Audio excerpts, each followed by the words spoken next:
한 해를 되돌아보고 또 새로운 한 해를 기대하는 것, 그것이 오늘 이 시간 우리가 함께 예배드리는 것 속에서 참 중요합니다. 근데 어떻게 본다면 오늘이 어제와 다른 날인가요? 아니면 똑같은 날인가요?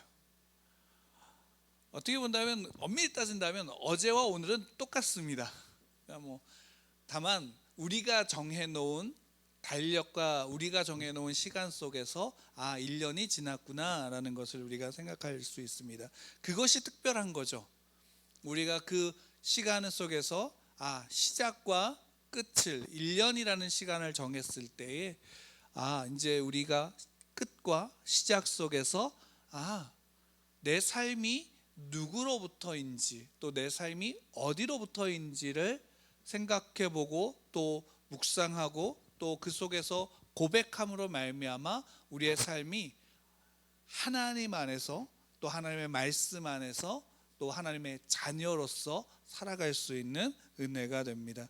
그러면 그 속에서 우리가 고백할 수 있는 것은 무엇이냐면 이 땅이 아무리 어렵고 또 지금과 같이 코로나 팬데믹이 거의 2년이라는 시간 동안 모든 사람을 괴롭게 하고 또 우리도 그 속에서 괴로움을 당하지만 그러나 그 속에서 그 괴로움이 나를 무너뜨리거나 나를 넘어뜨리거나 또한 그것으로 내가 하나님을 대적하게 만들지 못하고 내 삶은 내 인생은 누구의 손에 있느냐? 하나님의 손에 있다라는 사실을 우리가 그 시간을 통해서 고백하고 또한 더욱더 깨닫게 되는 것입니다. 예수님이 오셨다라는 사실은 결국 내가 누구인지에 대한 인식이 그 안에서 오심으로 말미암아 어떻게 되는가 하면 더욱더 분명해질 수 있는 거죠. 내가 누구인가라는 사실은 예수님이 오심으로 말미암아 우리는 깨닫게 되어지는 게 내가 죄인이라는 사실을 깨닫게 되어진다라는 것을 함께 나눴습니다. 예수님이 오시지 않았다면 우리는 내가 죄인이라는 사실을 알까요? 모를까요? 모르죠.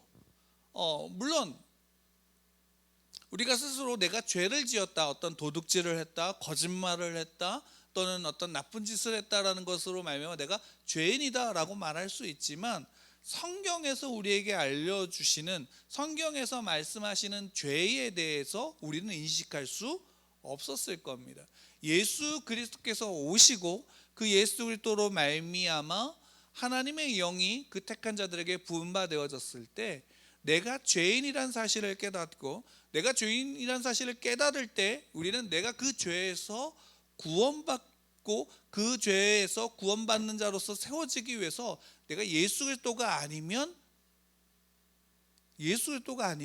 그 생명을 구원을 얻을 수 없다는 사실을 우리는 고백하게 되어지는 겁니다. 그러면 여기서 우리가 한 가지 생각해 볼 수 있는 게 또 생각하고 또 질문하게 되어지는 게 뭐냐면 그럼 예수 그리스도로 말미암아 구원을 받는다라는 것이 무엇인가라는 것입니다. 오늘 로마서 5장에서 보면 시작할 때 그러므로라고 할 때 이 그러므로는 결국 뭐냐면 그 앞에 4장까지의 내용 속에서 우리의 구원은 죄인인 우리를 구원하실 분은 누구냐면 예수 그리스도이시고 그 예수 그리스도를 믿는 믿음으로 말미암아 그러니까 예수님께서 다 이루신 구원으로 말미암아 우리는 어떻게 되어졌다?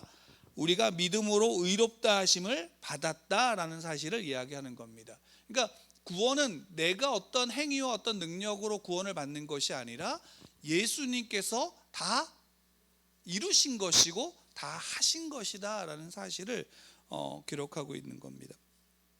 그러니까 예수 그리스도로 말미암아 우리는 구원받았습니다.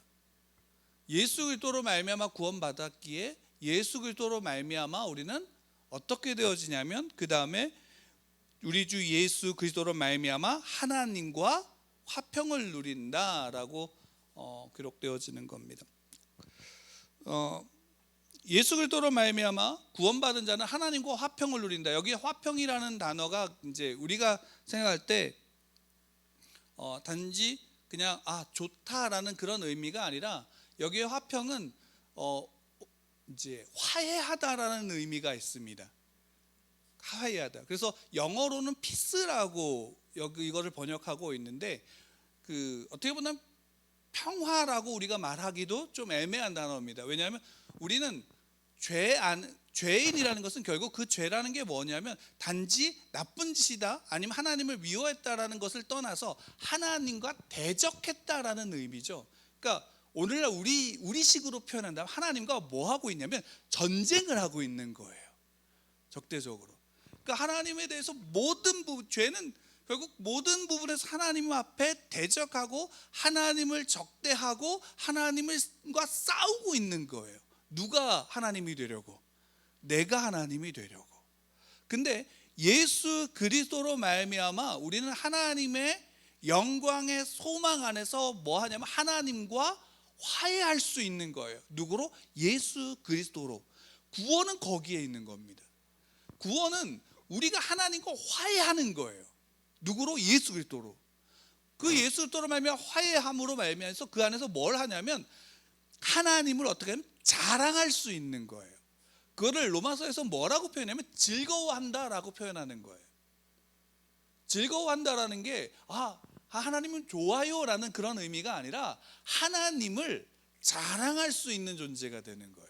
한번 생각해 보세요. 하나님과 우리가 나하고 싸우고 나하고 적대적인 관계에 있고 대적하는 사람을 자랑할 수 있나요? 자랑할 수 없죠. 자랑하는 게 아니라 짓밟아서 내가 그 위에 서야 되는 거죠.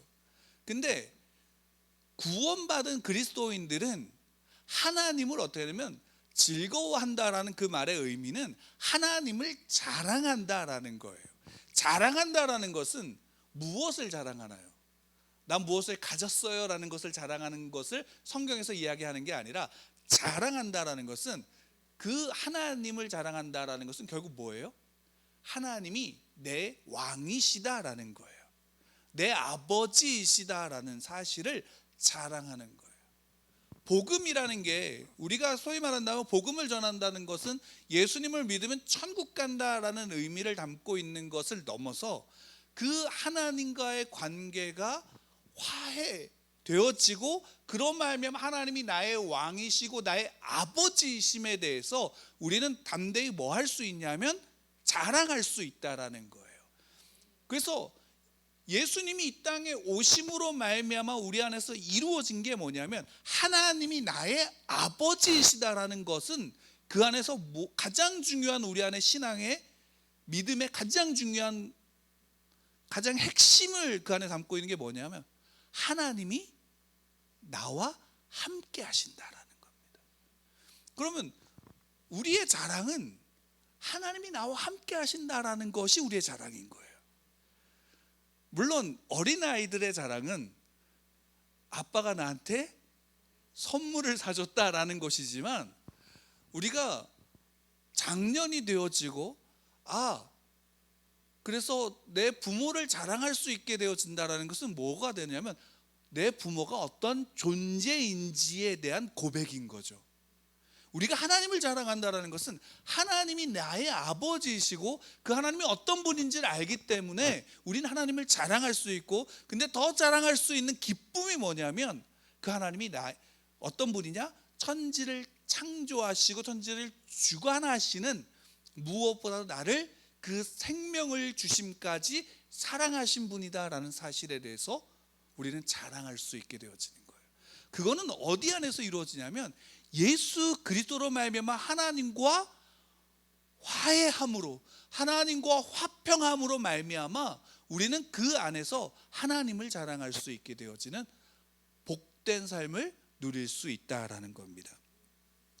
그래서 2절의 말씀을 보면 하반절에 하나님의 영광을 바라고 즐거워하느니라 라고 이렇게 우리 개역성경에는 기록되어져 있지만 원어를 그냥 직역해보면 어떤 거냐면 하나님의 영광의 소망을 자랑한다 라는 의미인 겁니다. 하나님의 영광의 소망을 자랑할 수 있다.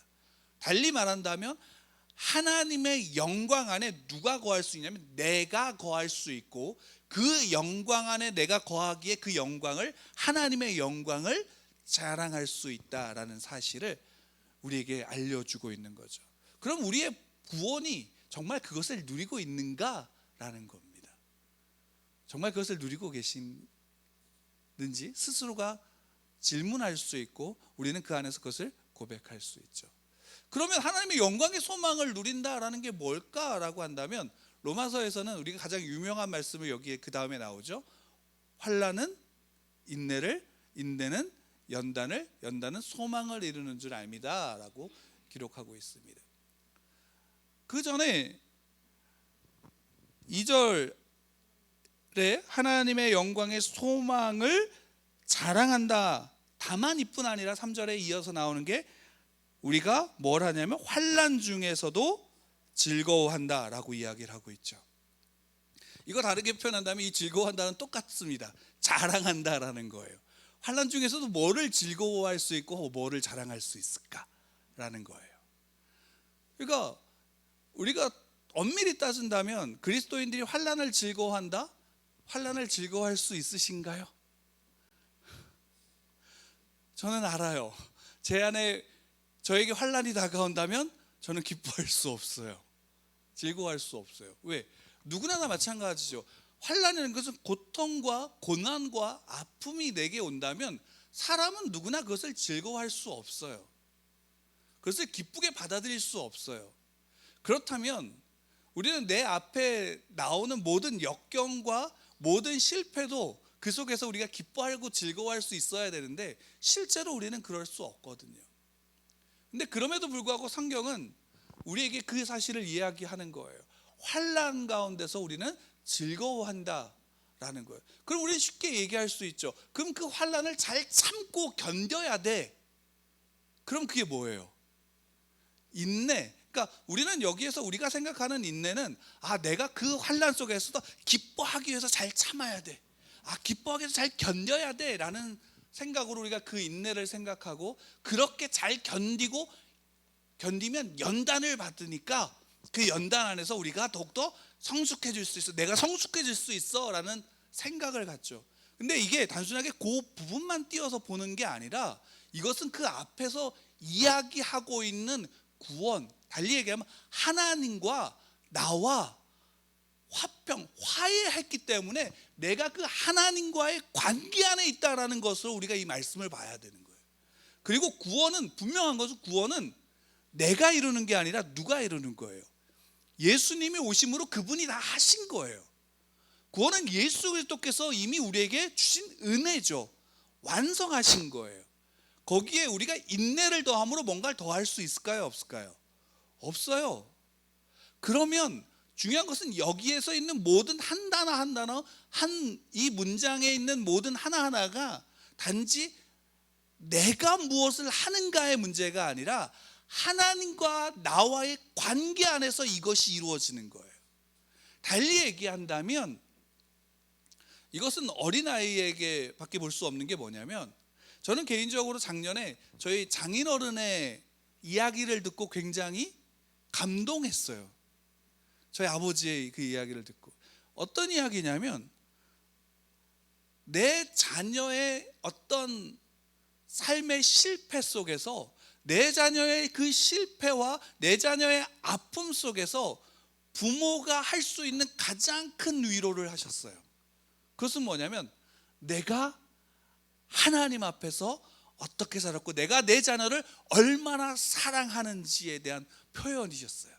그것을 저희 아버지의 표현만으로 표현답게 표현하신 거예요. 그리고 그것 안에서 뭐가 있냐면 저는 여러 그 말씀 속에서 가장 핵심은 저는 이거였다고 생각해요. 내가 너와 함께 할 거야. 내 삶 속에서 너를 내가 지킬 거야.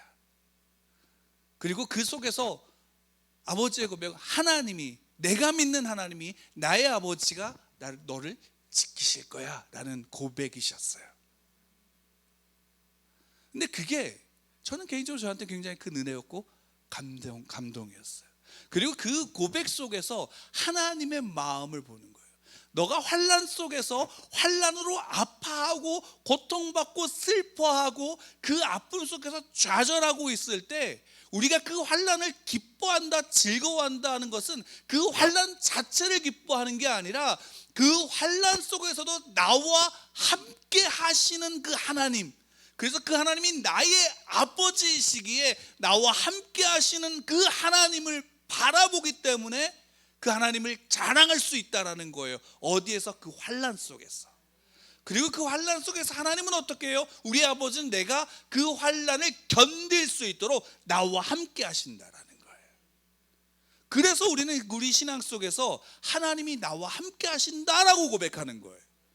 내가 그 환난을 견디고 참고 하는 것, 그래서 내가 거기서 내가 인내해야 된다라는 것이 신앙의 중심이 아니라, 물론 나도 견뎌야 되죠.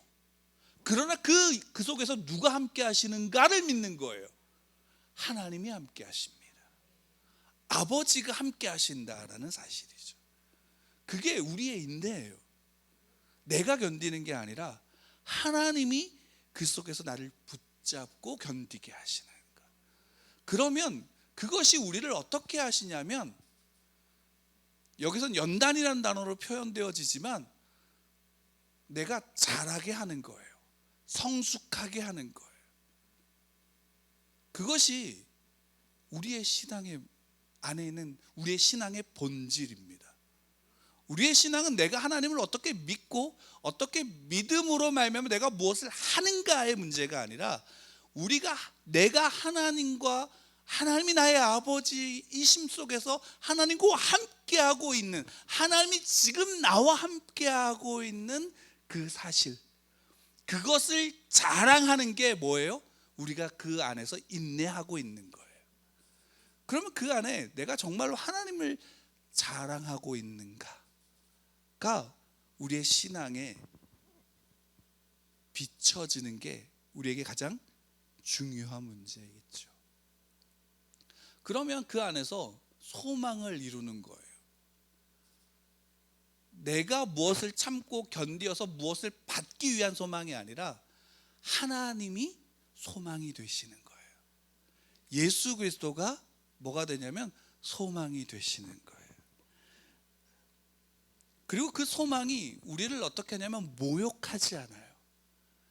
그 소망은 우리를 부끄럽게 만들어서 또는 세상에서 우리를 모욕하거나 하는 것이 아니라, 그 소망은 하나님의 성령의 사랑이 내 안에 부어진 것이다라는 그 은혜 안에 우리가 누릴 수 있게 하시는 겁니다. 여러분, 코로나가 전 세계적으로 이 코로나가 여러 가지를 바꿨고, 또 지난번에 제가 우리 함께 말씀을 나눈 것처럼 시대를 바꾸었죠. 우리가 사람들이 살아가는 우리 시대, 모든 사람들의 시대의 가치를 바꿨어요. 그리스도인들에게는 어떨까요? 코로나가 시대를 바꿨나요? 엄밀히 따진다면 코로나가 우리가 그리스도인들의 시대를 바꿀 수 없어요.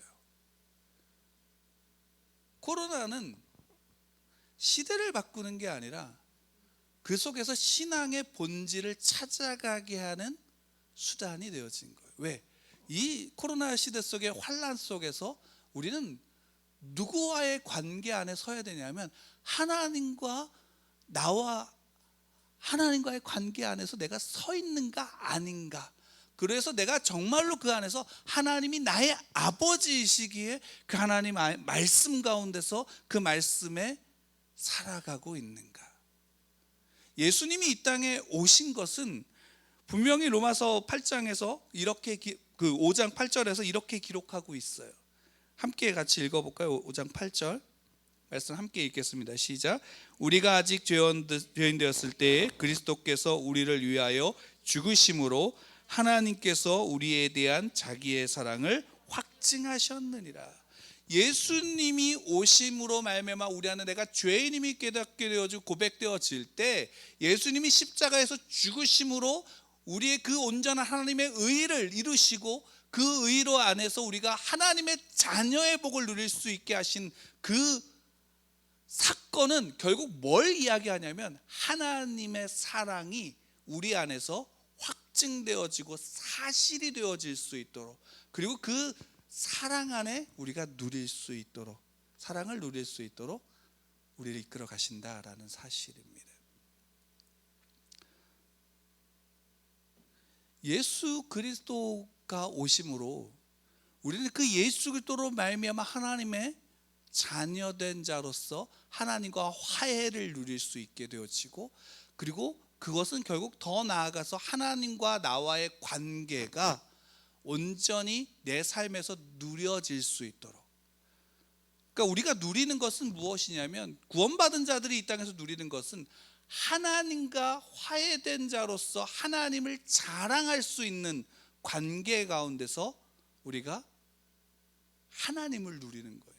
그러니까 우리가 얼만큼 하나님을 자랑할 수 있느냐에 따라서 우리는 하나님의 나라를 누리느냐 안 누리냐의 모습이 우리 안에 있는 겁니다.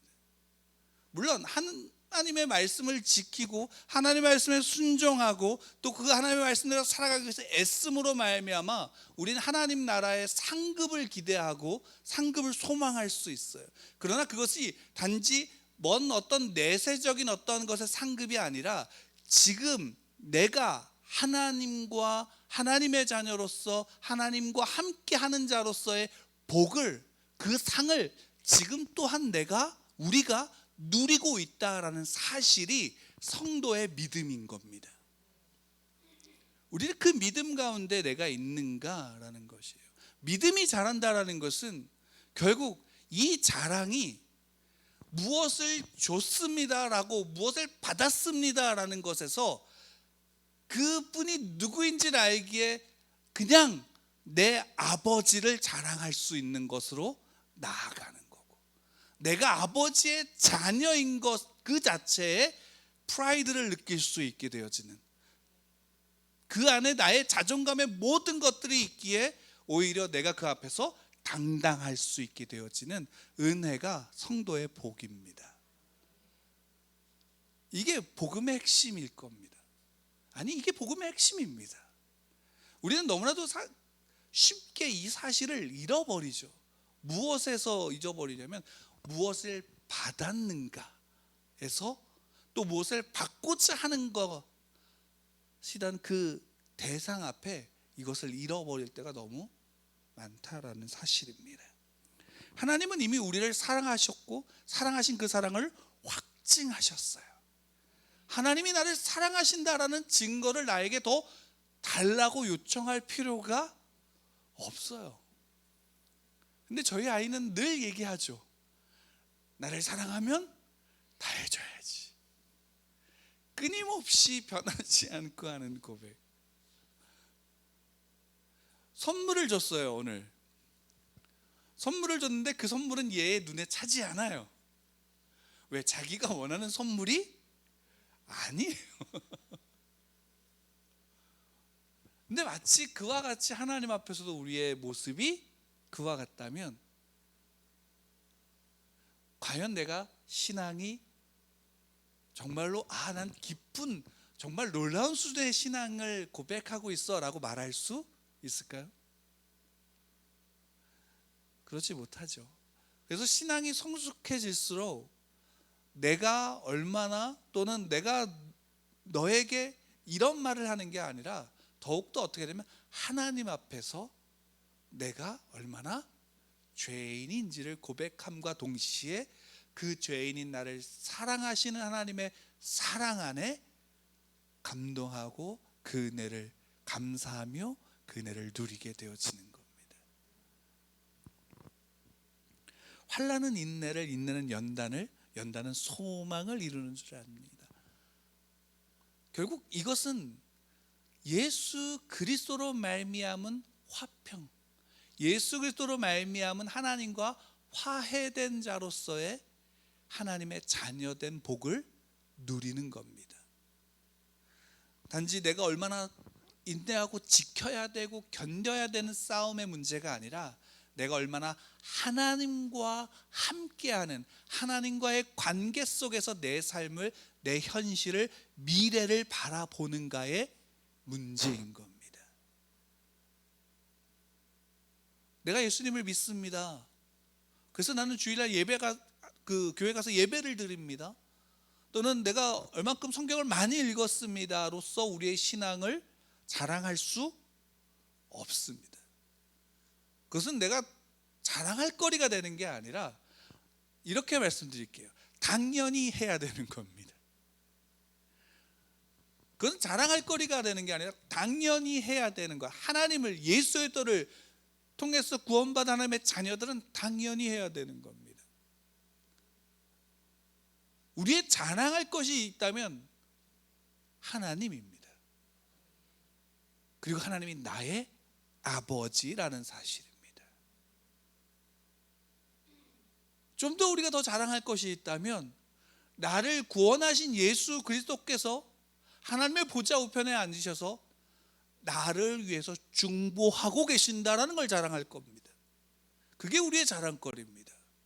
나를 위해서 중보하신다라는 것은 그분이 나의 변호사가 되어주시고 나의 모든 죄에 대해서 해명하시며 또 그 모든 죄에 대해서 무죄를 증언하시는 겁니다. 무엇으로? 당신의 피로, 당신의 의로 우리를 온전한 의인의, 예수 그리스도의 의로 말미암아 의인으로서 우리를 변호하시는 분이 예수 그리스도. 그게 중보입니다. 그 예수 그리스도로 말미암아 하나님 앞에 하나님 또한 우리를 뭘로 보세요? 의인으로, 내 깨끗한 자녀로, 온전한 자녀로 나를 보시는 거예요. 우리를 보시는 거예요. 그리스도인들을 보는 겁니다. 성도를 보는 겁니다. 그리고 그 안에 더 큰 자랑이 또 있지요. 하나님이 나와 함께 하시는 하나님의 영이 나와 함께 하는 겁니다. 여러분들 안에 하나님의 영이 거하시는 겁니다. 하나님의 영이 거하심으로 우리는 그 성령이 우리 안에 부어주시는 하나님의 사랑을 누릴 수 있는 겁니다. 하나님의 사랑입니다. 하나님의 사랑하심입니다. 요즘에는 사랑이 어떤 감동과 또는 어떤 큰 감격을 주는 게 아니라 영화나 또는 책이나 이런 어떤 문학 작품 속에서 사랑이 너무나도 식상한 것으로 표현되어지고 식상한 것으로 인식되어지지만 성경은 우리에게 끊임없이 가르쳐주고 말씀하시는 게 이거 있습니다. 하나님이 그 생명을 다하셔서 그 택한 자들을 사랑하신다.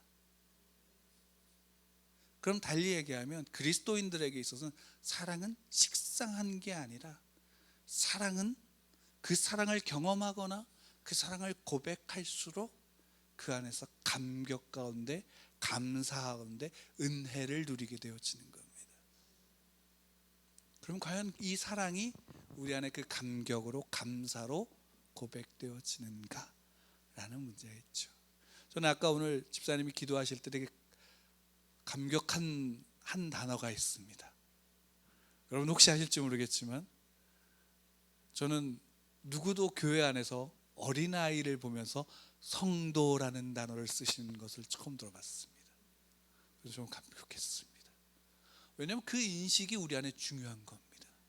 어린아이나 노인이나 부한 자나 빈자나 많이 배운 자나 못 배운 자나 건강한 자나 병든 자나 모두가 주 안에서 차별이 없습니다. 하나님의 사랑에 차별이 없습니다. 그들 모두는 다 하나님의 자녀입니다. 그래서 어린아이가 예수 그리스도를 나의 구주로 믿고 영접하여 고백한다면 그는 나와 같은 형제입니다. 저는 그것이 굉장히 감격했습니다. 그 고백이, 그 의미가 가지는 내용이 크기 때문입니다.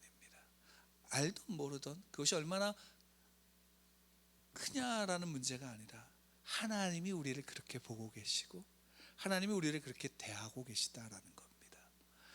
그래서 하나님 성경에서 늘 말씀하시죠. 내가 너를 사랑한다고, 너는 나의 자녀라고 말씀하시는 겁니다. 그래서 예수 그리스도를 보내시고 그 예수 그리스도를 십자가에 죽게 하심으로 우리에 대한 하나님의 사랑을 확증하신 겁니다. 그래서 11절에 사도 바울은 고백하죠. 10절부터 함께 읽겠습니다. 같이 읽겠습니다. 시작. 곧 우리가 원수 되었을 때에 그의 아들의 죽으심으로 말미암아 하나님과 화목하게 되었은즉 화목하게 된 자로서는 더욱 그의 살아나심으로 말미암아 구원을 받을 것이니라. 그뿐 아니라 이제 우리로 화목하게 하신 우리 주 예수 그리스도로 말미암아 하나님 안에서 또한 즐거워하느니라. 아멘. 로마서 5장에서 우리가 가장 유명하고 누구나 다 암송할 수 있는 환난은 인내를, 인내는 연단을, 연단은 소망을 이루는 줄 압니다 라는 그 문장 하나만 가지고 내가 얼마나 참고 견디는가, 내가 얼마나 신앙의 어떤 규칙과 모양을 지켰는가의 문제가 아니라 우리가 신앙에서 가장 쉽게 놓치는 하나님과의 관계 안에서의 나를 바라볼 수 있어야 합니다. 예수 그리스도는 화평케 하는 자로 오셨습니다. 물론 검을 가지고 오셨고 우리에게 검을 주신다라고도 말씀하셨지만 예수님의 오심은 우리로 하나님과 화평케 하셨고, 달리 얘기한다면 화해시키셨고, 그로 말미암아 하나님의 자녀가 되게 하신 그 하나님과의 관계 안에 우리를 밀어 넣으셨습니다. 그리고 그 속에서 우리는 하나님을 즐거워할 수 있는 겁니다. 하나님을 자랑할 수 있다라는 사실이죠. 2022년도죠. 이제 2022년도에는 하나님을 더 자랑하는 우리 예수누리교회가 되기를 축복합니다. 여러분들 삶 속에서 그 하나님을 자랑할 수 있는, 그 자랑의 고백이 더욱더 커지고 내가 내 삶에서 자랑할 것이 유일하게 한 가지 있다면 예수 그리스도라고 말하는 그러한 성도의 고백이, 성도의 삶이 저와 여러분, 우리 예수누리교회 모든 성도들 가운데, 모든 하나님의 자녀들 가운데 있기를 축복합니다.